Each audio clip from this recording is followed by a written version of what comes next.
কখনো একান্তে বসে এই 6টি প্রশ্ন তোমরা নিজেদেরকে করো। যদি সাকসেস এবং হ্যাপিনেসকে মাপার জন্য অ্যাচিভমেন্টস বা টাকা পয়সা এই জিনিসগুলোকে কাউন্ট না করে আমাদের ইনার পিসকে কাউন্ট করা হয়, তাহলে 10-এর মধ্যে আমরা নিজেদেরকে কত দিতে পারি, বা এই মাপকাঠির বিচারে আমরা নিজেদেরকে কতটা ধনী বলে মনে করতে পারি।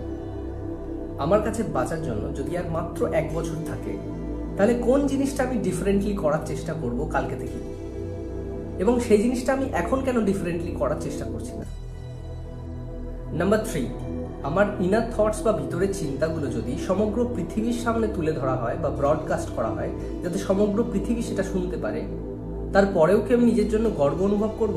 নাম্বার 4, আমার জীবনের কতটা অংশ সম্পূর্ণ আমার নিজের এবং কতটা অংশ অন্যের দ্বারা আমার উপর চাপানো এক্সপেকটেশনসের রিফ্লেকশন মাত্র। যখন আমি শেষবারের মতো প্রশ্বাস নেব, তখন আমি আমার জীবনে ছেড়ে দেওয়া চান্সেস বা অপরচুনিটিস যেগুলো আমি কখনো নিইনি, সেগুলোর জন্য কি আক্ষেপ করব? যে মানুষগুলোকে আমি আমার জীবনে সব থেকে ভালোবাসি বা যে মানুষগুলো আমার সব থেকে কাছের, তারা সবাই একদিন আমার স্মৃতির পাতায় চলে যাবে। স্মৃতির পাতায় চলে যাওয়ার আগে যখন তারা আমার জীবনে উপস্থিত, তখন কি আমি তাদের যথেষ্টই ভালোবাসি, বা তাদের প্রতি আমার ভালোবাসা কি যথেষ্ট? এই 6টা প্রশ্নের উত্তর অবশ্যই খোঁজার চেষ্টা করো এবং কমেন্ট বক্সে আমাকে কমেন্ট করে জানিও।